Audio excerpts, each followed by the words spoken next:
I'm going to say something that might sound a little bit strange for a podcast. Ready? I think your inner teenager, the defiant, eye rolling, rule questioning, who made up these rules version of you, is the secret to your health transformation. And I'm completely serious.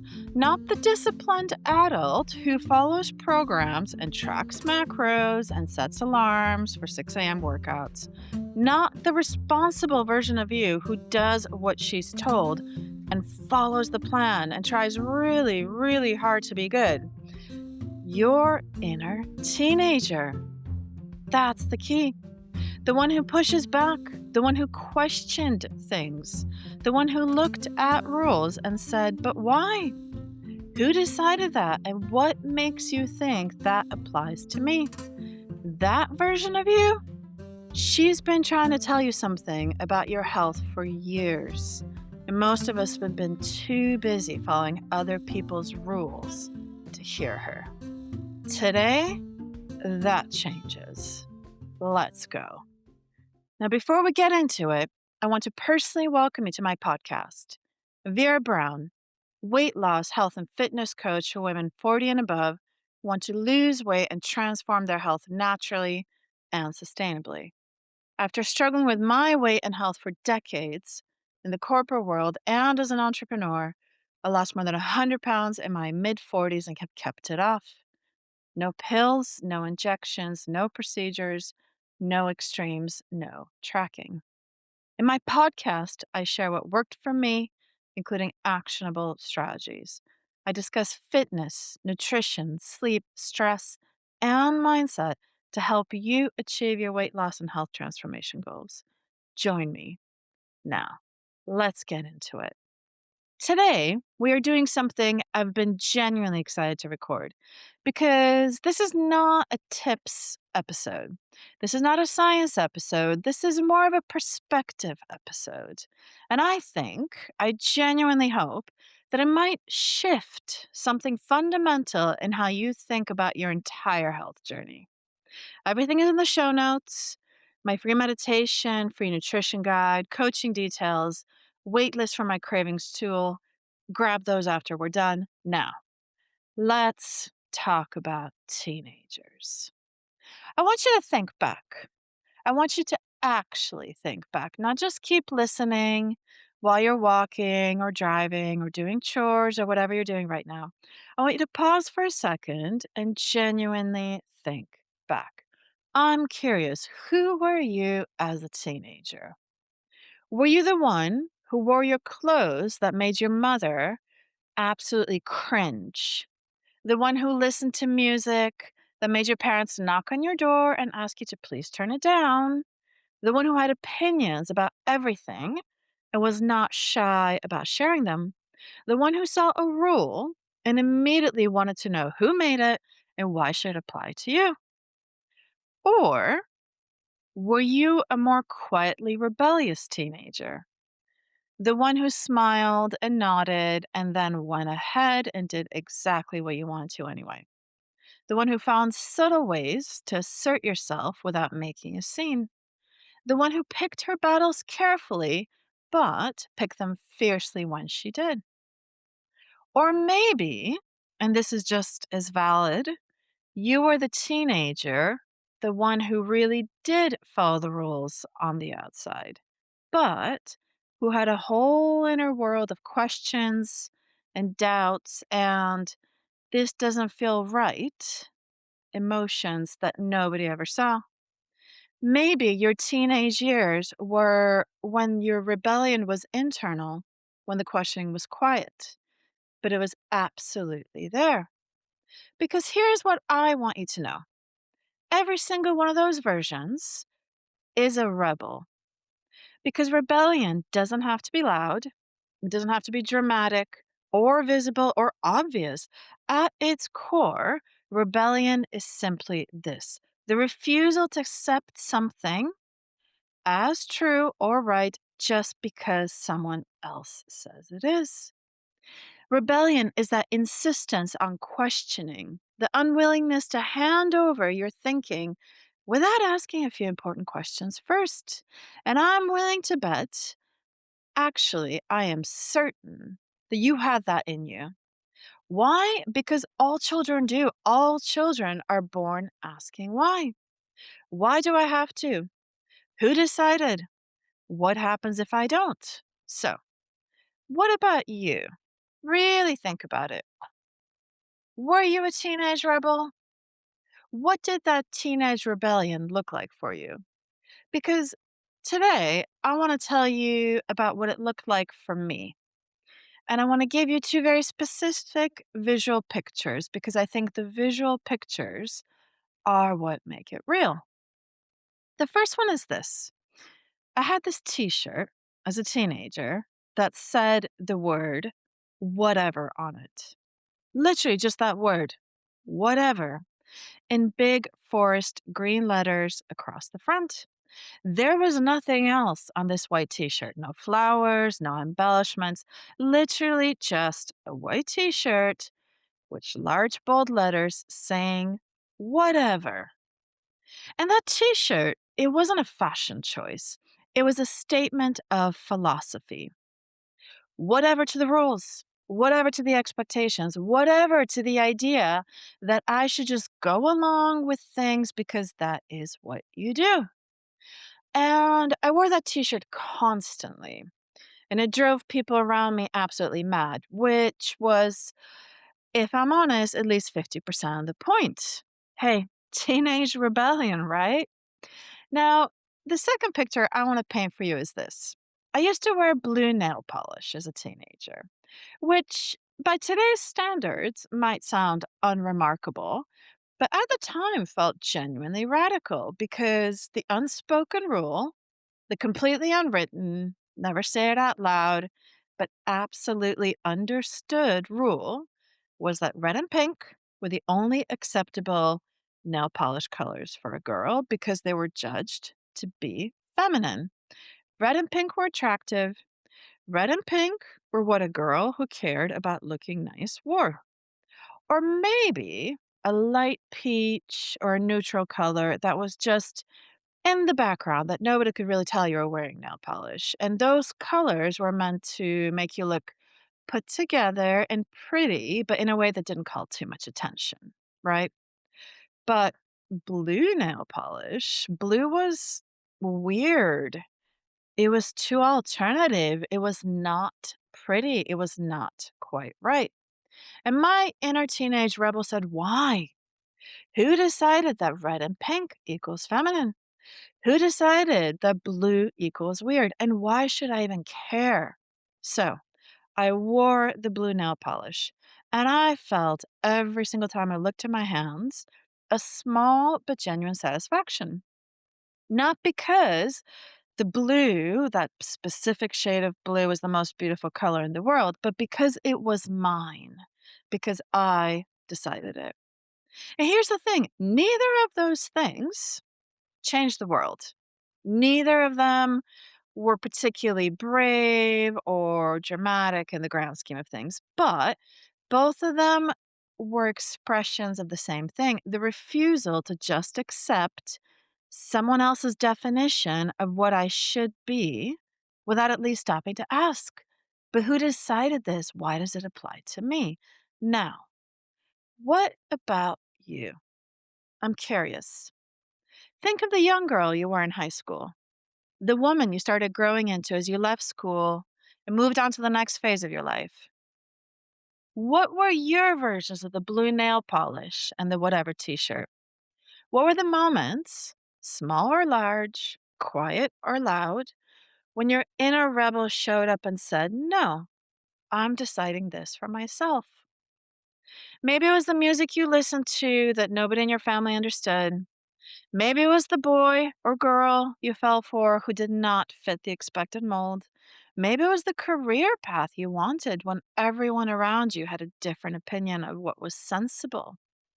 Maybe it was something much smaller: a way you dressed, a friendship you refused to give up, an opinion you held that made people feel uncomfortable. I want you to find your version of the blue nail polish because that version of you is still in there. And she is exactly who we need today. So here's the question I want to sit with for a moment. If you had that questioning, rule challenging, who decided this rebellious energy in your teenage years? What happened to it? That's the question. Because most of us, myself included, if we're honest, would say life happened, responsibilities happened, I got tired. I found it easier to go along with things. I stopped having the energy to question everything. And besides, most of the rules I was following were reasonable enough. It wasn't worth the fight anymore. And all of that is completely understandable, genuinely. The quieting of the inner rebel is not a failure, it is a completely normal and predictable response to the demands and pressures of adult life. But here is what I want to offer you today. The inner rebel that you had, that we all have, did not disappear. Instead, she just went quiet. And there is a profound difference between those two things because she is still in there. She's watching, still noticing when something doesn't feel right, still having the questions, even if they haven't been asked out loud in years. And the place where she's been most consistently, most persistently, most loudly quiet, if that makes sense, is in the world of your health, your weight, your body, your relationship with food and movement, and what your life should look like. Because in that particular domain, in the domain of health and weight loss and wellness, the rules are absolutely everywhere. And most of us have been following them. One program after another, one approach after another, one set of someone else's rules after another. We've been following them for years, for decades, for some of us, myself included, without ever stopping to ask the question our inner rebel was born to ask: who decided this and why should it apply to me? Now, let me ask you something honest. When was the last time you picked a health or weight loss approach that you genuinely designed for yourself? When?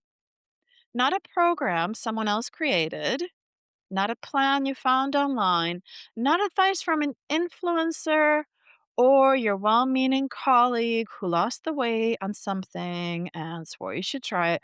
Instead, a real, personalized, genuinely yours approach built from your own knowledge of your own body and your own life and your own preferences and your own history, and built on your own definition, your own deeply personal definition of what healthy actually means for you.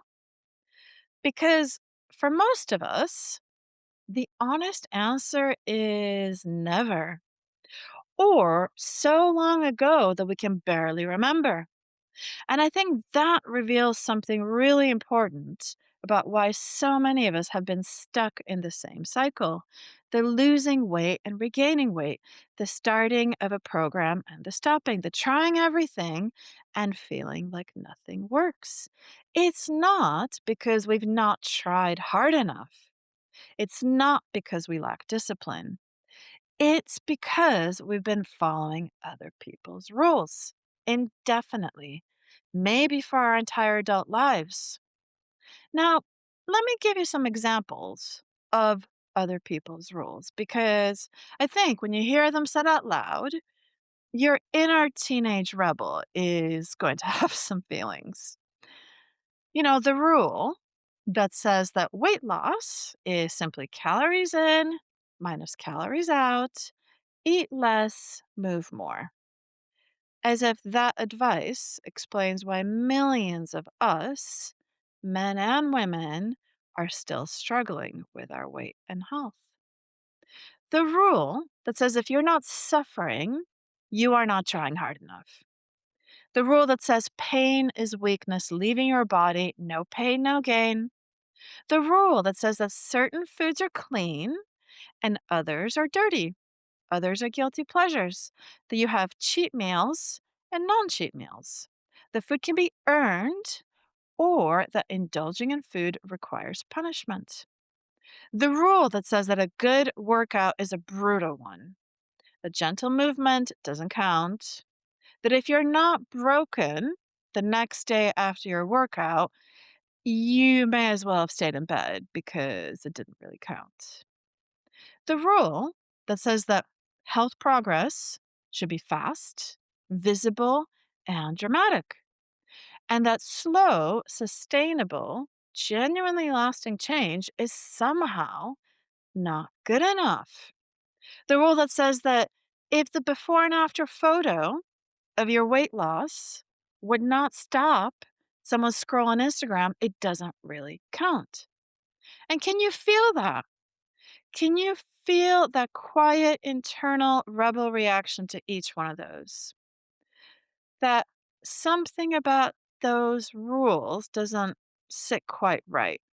And it's that feeling that you might have been dismissing for years and calling it laziness or an excuse. But actually, what that feeling is your inner rebel raising her hand.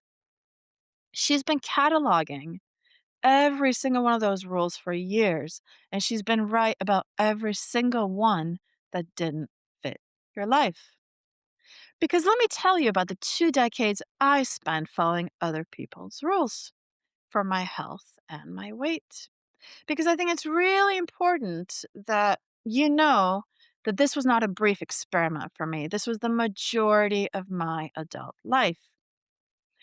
Over 2 decades, I tried the meal replacement shakes, I tried the calorie tracking apps religiously every single gram, every single ounce, every single day.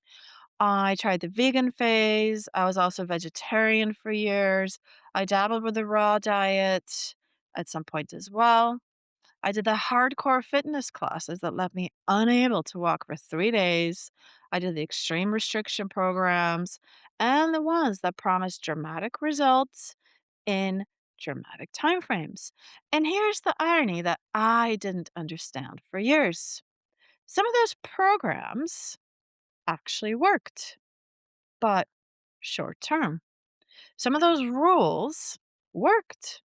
The weight did come off. But then the rules became impossible to sustain. Why? Because they were never mine. They were never designed for my life, my body, my preferences, my hormones, my history, and my actual daily existence in the real world.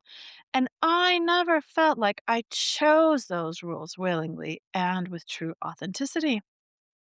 And predictably, the moment the rules stopped being sustainable, the moment life intervened, as it always does, everything collapsed. The weight came back, and I would sit in the wreckage of another failed weight loss attempt, thinking, what is wrong with me? Why can I not stick to this? And the answer, which I didn't have for 20 years, but which seems almost embarrassingly obvious to me now, is that nothing was wrong with me. The rules I was following blindly, they were wrong for me. And those are two completely different things, and the distinction matters enormously. Here's a concrete example. In my 30s, I lost 75 pounds in 6 months on an extremely strict program.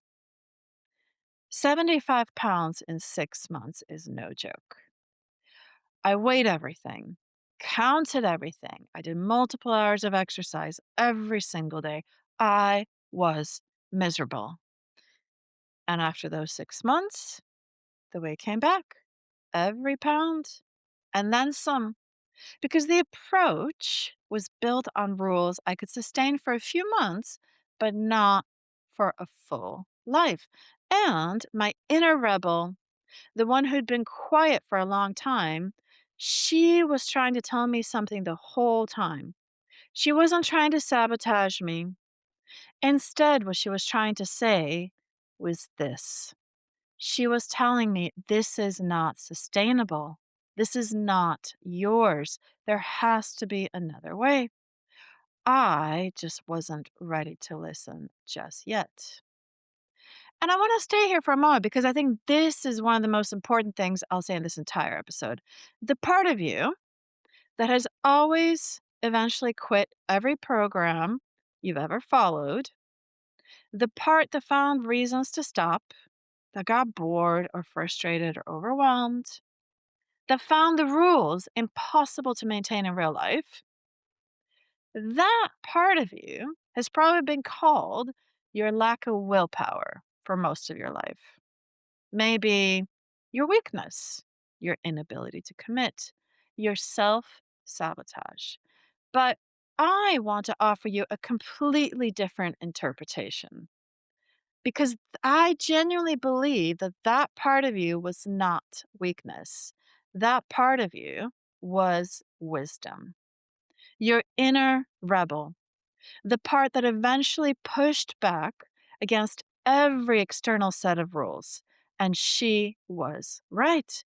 She knew those programs were asking you to live in a way that was genuinely incompatible with your actual existence.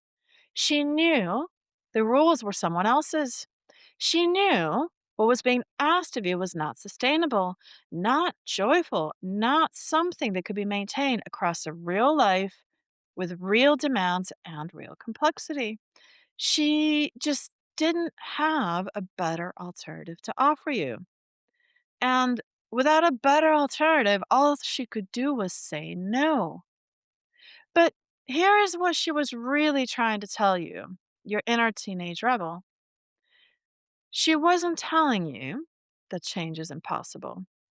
She wasn't telling you that you cannot transform your health. She wasn't telling you that you should give up. Instead, she was trying to tell you that the change needs to be yours. The approach needs to be yours. The standards for transformation need to come from inside you, not be imposed from the outside, not borrowed from somebody else's prescription, not forced into a life they know nothing about. Because that's the thing, your inner rebel, she was never the enemy of your health transformation. Instead, she was the guardian of your authenticity. She was protecting you from the very approaches that were dooming you to failure. And she's been doing it quietly, persistently, often at great personal cost to you in terms of guilt and shame, your whole life. So the question was never how to silence her. The question is how to give her something worth protecting. And that is what the rest of this episode is about. Now, before we get to what works, I want to talk about why we keep on doing what doesn't work. Because I think it's important. And I want to do so without judgment because I've been there completely for years. Here's the question. Why do smart, experienced, self aware women keep handing their power over to rigid external weight loss and health programs? Why do we keep giving our rules away to someone else to decide? And I think the answer for most of us, myself included, is because we're exhausted. Because think about where you are when you reach for a quick fix weight loss program. You're usually at a point of real pain, real frustration. You've probably been struggling with your weight and your health for a long time. You're probably carrying a significant amount of self doubt. I certainly was. And someone arrives with confident rules, and clear instructions, and transformative before and after photos and says, just follow these rules. You don't have to think, just do these things and it'll work. And that's the thing. In that moment of exhaustion, that offer feels like relief. like somebody finally taking the weight of figuring it out off your hands. And of course, it's seductive. Of course, we reach for it. But here is what that transaction actually costs you. When you hand over your agency to someone else's rules, when you say, I don't trust myself to figure this out, someone else knows better, you are not just following a program, you are outsourcing your thinking. You're giving away the one thing that your inner rebel was always protecting, your authority over your own body. And here's what nobody tells you about quick fix programs. Even when they work, even when you lose the weight and get the result, what have you actually learned? What capacity have you built? The answer is almost nothing. That was certainly my experience. Because the rules of the program did the thinking for you. And importantly, when the rules go away, when the program ends, when life intervenes, you are back to where you started. Except now, with another round of evidence that you failed. When actually, the program failed you, the rules failed you. There is a difference, and that difference matters. And here is something I want to weave in right now because it connects everything we've been talking about to something very real, very daily. And I've got a full dedicated episode on cravings. The link is in the show notes, and I strongly encourage you to listen to it afterwards because cravings are one of the most misunderstood and most shame laden experiences on any health journey. And understanding them, truly understanding them, changes everything. But I want to highlight one specific type of craving here because it is directly connected to every single thing we've been talking about here today. I call it the rebellion craving. And it is exactly what it sounds like. Here's the thing, tell me if this resonates with you because I've done this so many times. And certainly the women that I work with have done this again and again. When you are on a restrictive diet, when food is divided into categories of allowed and forbidden, when there are strict rules about what you can and cannot eat, your brain does something very predictable. It wants precisely what you are not allowed to have. Not because you're undisciplined, not because you lack willpower, but because the restriction itself activates the same psychological mechanism we've been talking about this entire episode. You know how it goes. The rules say you cannot have that. And your inner rebel says, watch me. Because that's the thing, the tighter the rule, the stronger the craving. The more forbidden the food, the more consuming the desire for it. And this is not a character flaw. This is documented psychological response to having your freedom constrained. When we feel our choices are being restricted by external rules, we experience an automatic drive to reclaim those choices, which means, and I find this genuinely fascinating, that the very restrictive diet that is supposed to allegedly help you stop thinking about certain foods is actually generating the neurological conditions under which those foods because become all you can think about. And that's the thing. Your inner rebel is not destroying your diet. Your diet is awakening your inner rebel. So the solution, as you might have guessed by now, is not more rules. It's not more restriction. It's not more willpower to override the rebellion. Instead, the solution is to remove the conditions that trigger the rebellion in the first place, which is exactly what we'll talk about when we get to the standards later in this episode. And after you finish today's episode, go and listen to the full cravings episode. It goes deep on the 4 key sources of cravings, not just this one, and gives you real practical strategies for each. Link in the show notes. And if cravings are a challenge for you, I'm building something specific to help women with cravings in real time. Not just to understand them, but to have an actual tool to reach for in that difficult moment.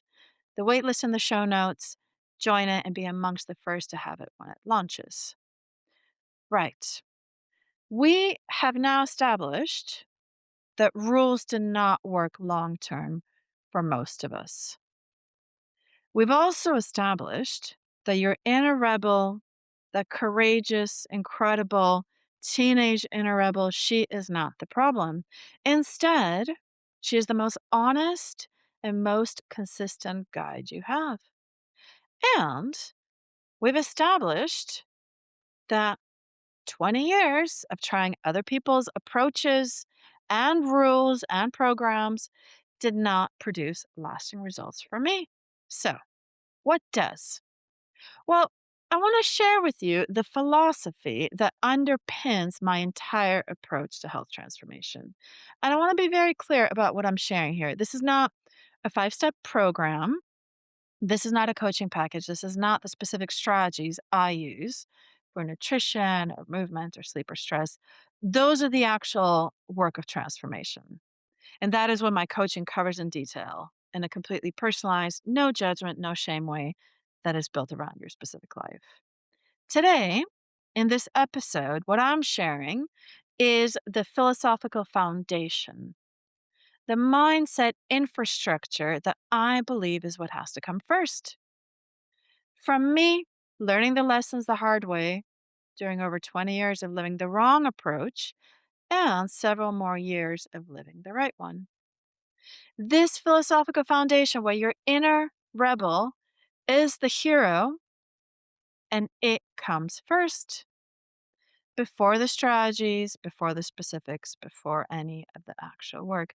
And it's rooted entirely in one central question. And the question is this: what if, instead of following someone else's rules, you start setting your own standards? Here's the distinction: a rule is external, someone else created it, someone else has authority in it. And when you break it, because hey, life happens, because rules that don't fit your actual life are not sustainable, because your inner rebel eventually and inevitably reasserts herself, you have failed. You're off the program. You've broken the rule. You're bad. In contrast, a standard is different at the root level. A standard comes from inside you. You decided it. It reflects something you genuinely value about how you want to live.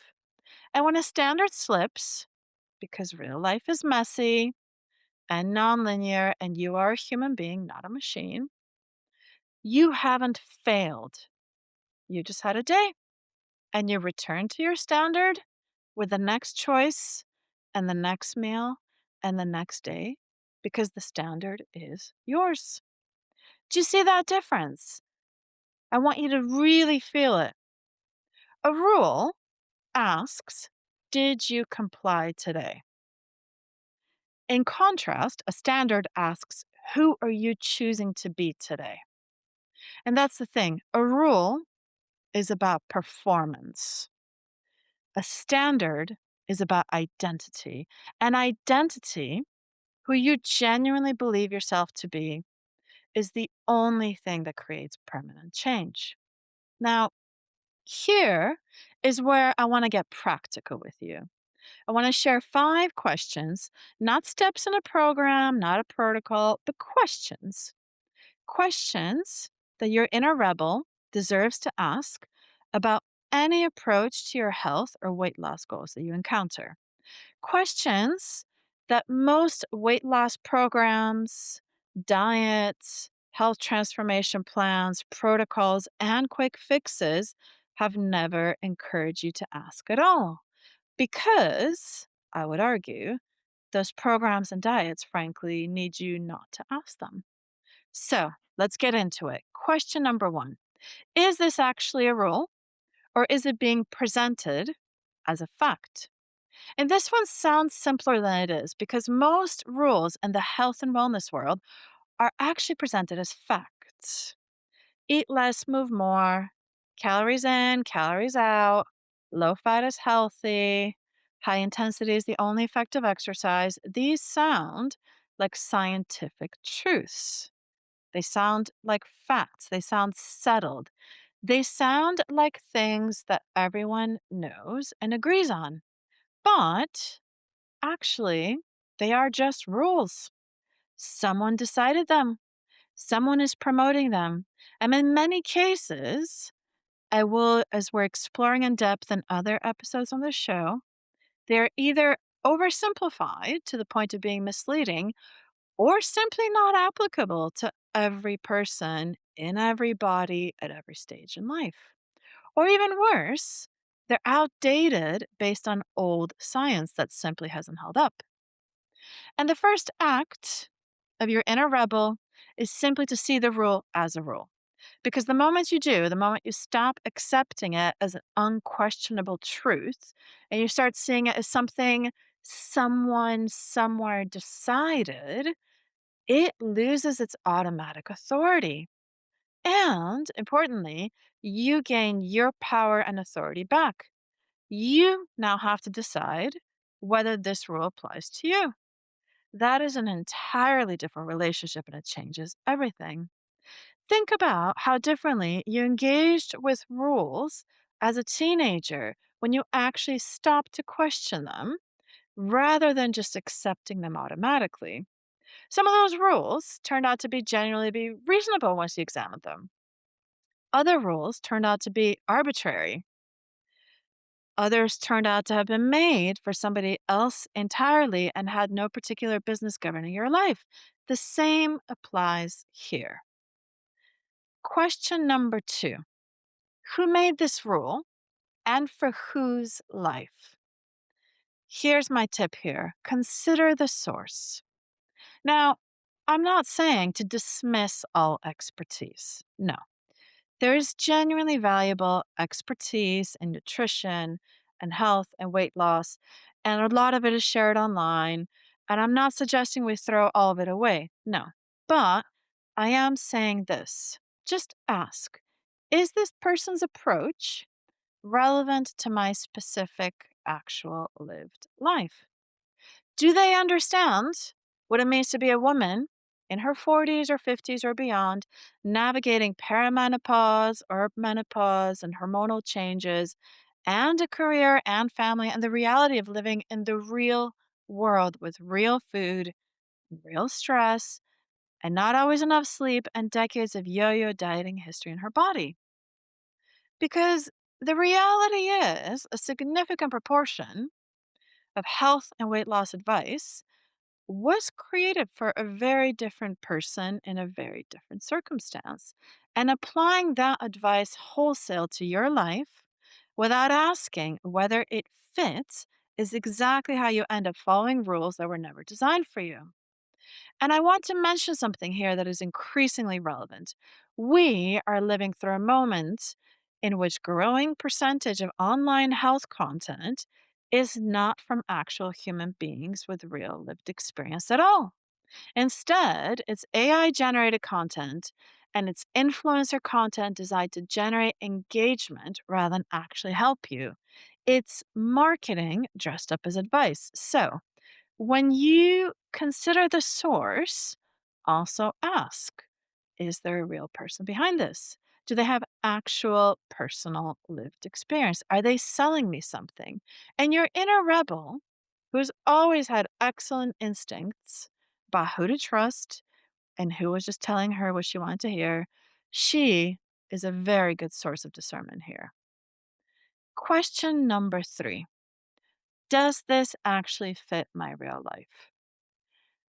And the trick here is real life, not a theoretical future life where things are calmer and you have more time and less on your plate. No, your real life, your actual, current, gloriously complicated, imperfect real life.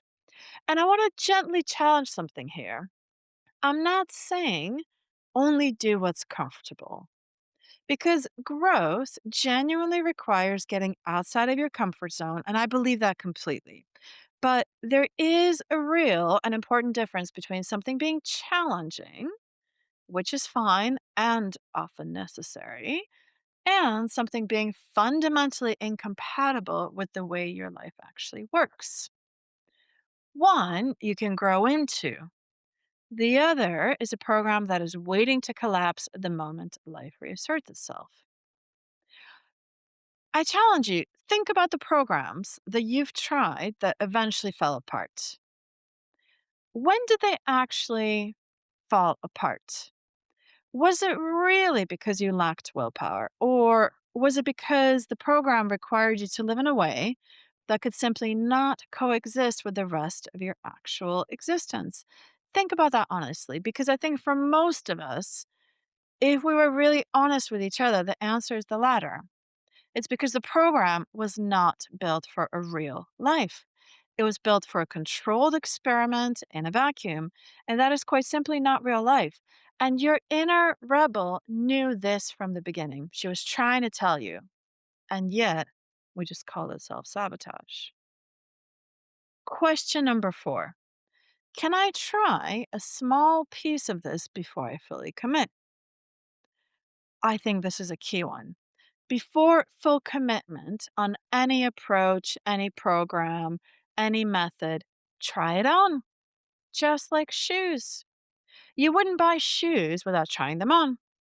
You wouldn't commit to a major approach on your health and weight loss transformation without at least testing whether it actually works in the reality of your actual life. So, what's my advice here? Find a way to experience a small piece of any approach before you go all in. This is exactly why I offer a free meditation and a free nutrition guide. This podcast, even, because I want you to experience something of my approach before you decide whether it resonates with you. Not just because I hope I am being generous and providing some value, although, of course, I hope I am, but because I genuinely believe that this is what good coaching should allow. Try it before you commit. And when you try it, pay attention to your inner rebel's response. Is she going quiet? Not because she's been suppressed, but because something genuinely fits. Is there a sense that this actually works in my real life? That's worth paying attention to. Or is there immediate friction and resistance that goes beyond the normal discomfort of change?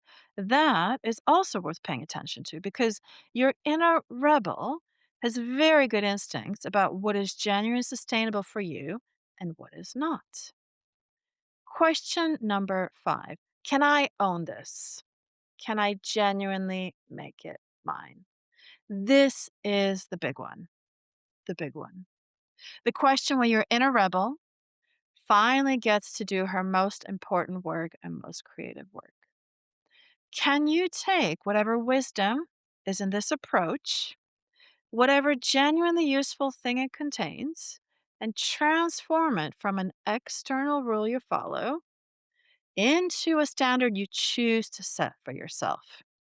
Because here's the thing, the nutritional wisdom, the health science, the evidence about what supports a healthy body, most of that is real and most of that is worth taking seriously. I'm not suggesting we throw out everything we know about nutrition and health and just do whatever we feel like. No, that is not what I mean. What I mean is this: the wisdom can be real and the rule can still be wrong for you. You can believe that eating primarily whole, real food is generally better for your health and still refuse to follow a rigid meal plan that tells you exactly what to eat and when to eat and what you're allowed to touch or not. You can hold the wisdom as yours, a standard you choose rather than as a rule imposed on you. And that shift, that fundamental shift from I am following this external rule to I am living by the standard I choose to set for myself, that shift changes the entire psychological architecture of how you relate to your health. Because in that shift, your inner rebel has nothing to fight because the decision is yours. You made it for your reasons, for your life. Now, I want to take a moment here and make this a bit more concrete because I think the most powerful thing I can do is show you what these two approaches feel like side by side in real daily life. Rules versus standards. When you are following rigid external rules, food is a battleground. Every meal is a test you can pass or fail. Every social occasion is a potential disruption to your compliance. Every moment of hunger is evidence of your willpower or lack of it. Every slip, every single time you eat something that falls outside the rules, is a failure. You're either on or off, good or bad. And their inner rebel is constantly, quietly, inevitably building pressure. And at some point, predictably, she reasserts herself, not because you're weak, but because she's right. Instead, when you are living by your own standards, food is not a battleground. It is something you navigate with a clear set of standards and values, your values. And those standards and values are flexible enough to accommodate real life, but stable enough to provide genuine structure. So let's get specific here. For example, a rule says you must not eat after 7 p.m. The moment you eat at 7:15 p.m., you've broken the rule, you're off the plan, the inner rebel has won, and the shame spiral begins. Instead, a standard says, I know that eating earlier in the evening supports my sleep and my metabolism, and those are things I genuinely care about. So, most evenings, I eat by 7, sometimes at 7:30 or 8.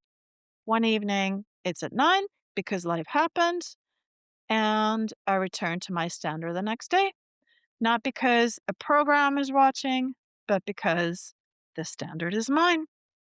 Do you see the difference there? It's the same nutritional wisdom, but delivered in two fundamentally different ways: a external rule versus a personal internal standard. And it delivers a completely different relationship with yourself. And from that completely different relationship with yourself, we get a different likelihood of sustaining it across years and decades rather than just months. And notice something else important here. The inner rebel, your inner rebel, has nothing to fight in the second scenario, the standards scenario, because there is no external authority to push back against. There's no forbidden thing. There's no rule that was never hers. There is only her own decision made for her own reasons that she returns to because it genuinely fits the life she's choosing to build. And that's the thing. Your inner rebel, she was never the problem. The rules were the problem. So give your wise, courageous, amazing inner rebel standards instead of rules, and she does not rebel. Instead, she protects. She protects those standards and values, and she protects you. Now, one more thing before we close, and I think it's what matters most in the long term. Every standard you set for yourself, however small or big, and every time you keep that standard, is a deposit. A deposit in what I think of as your confidence account.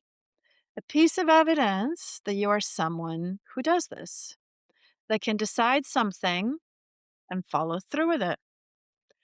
Evidence that your body responds when you treat it well and when you trust yourself to make decisions that are actually right for your actual life.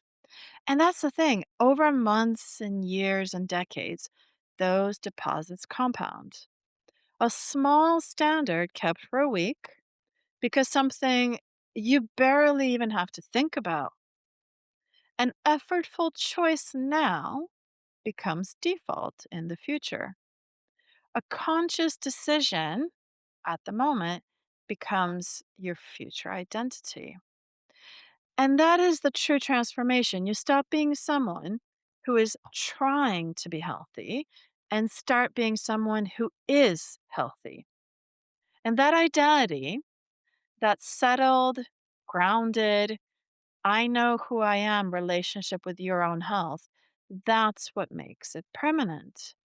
And here's the other side of this. Every time you follow someone else's rules and then eventually stop, as most of us do, as is almost inevitable with rules that don't fit our real lives, your brain files that as evidence.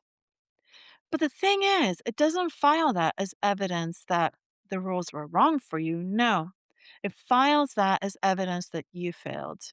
And those withdrawals accumulate over years until the belief that you can do this has been so eroded that even starting again feels almost pointless. And this is why the approach matters as much as the content of the approach.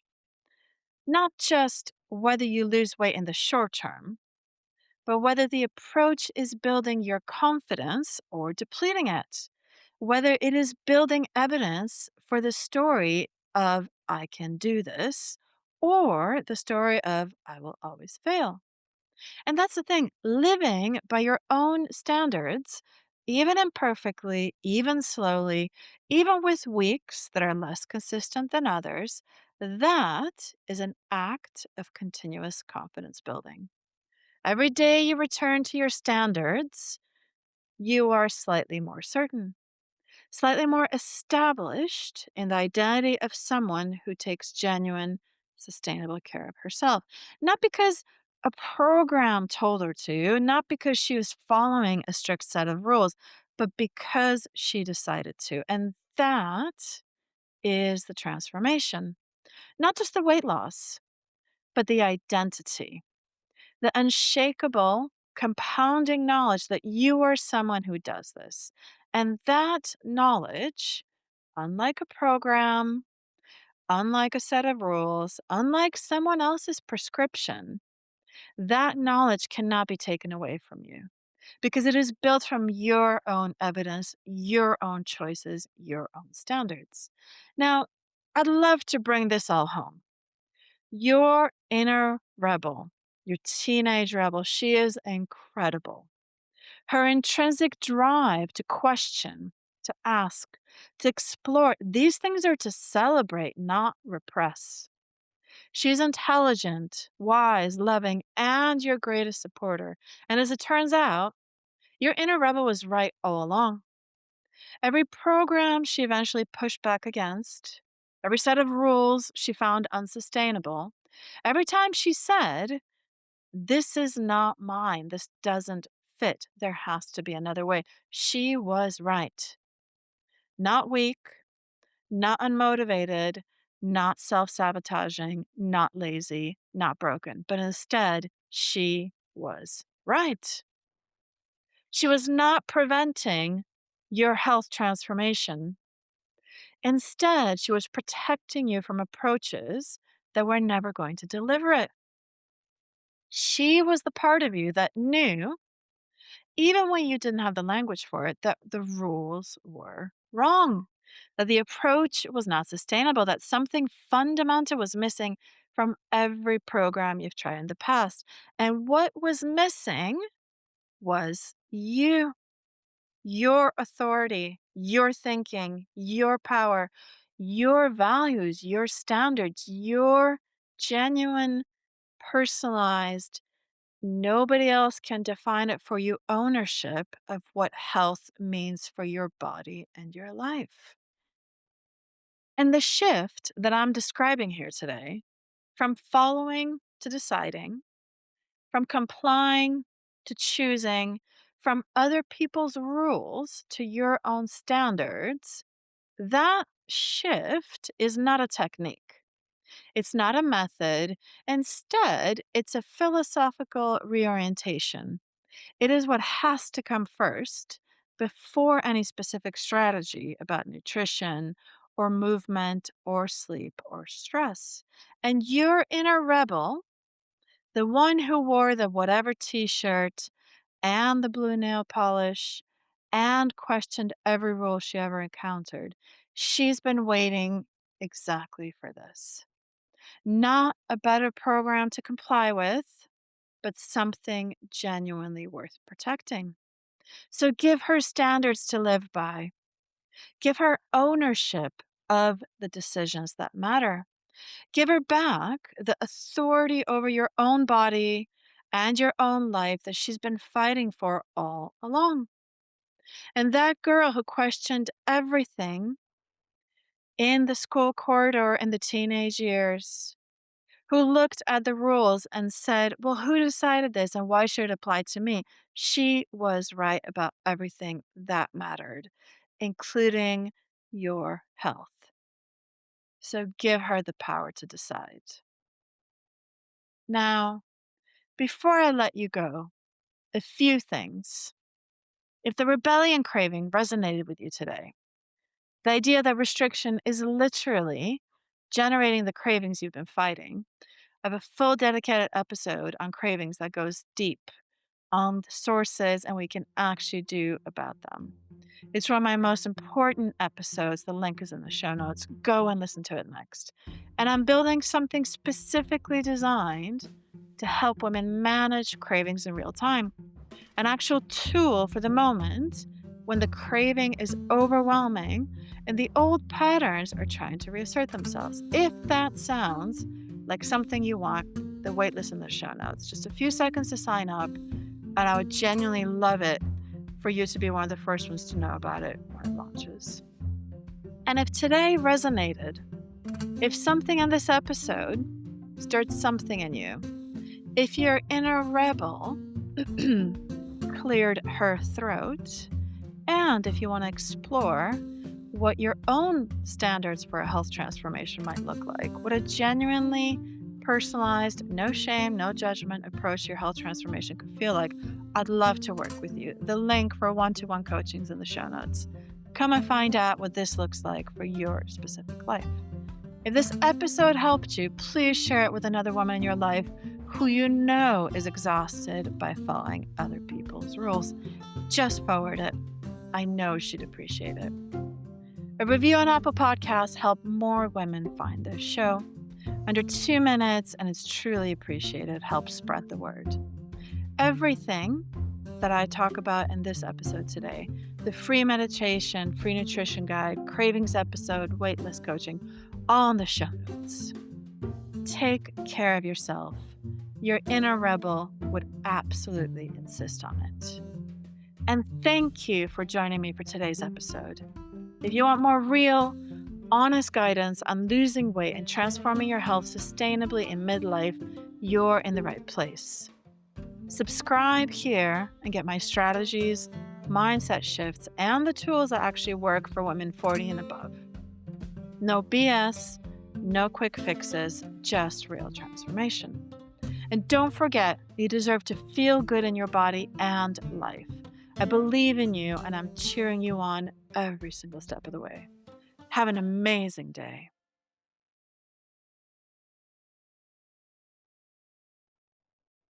For the obligatory legal disclaimer, I'm not a doctor, nutritionist, therapist, medical professional, or similar.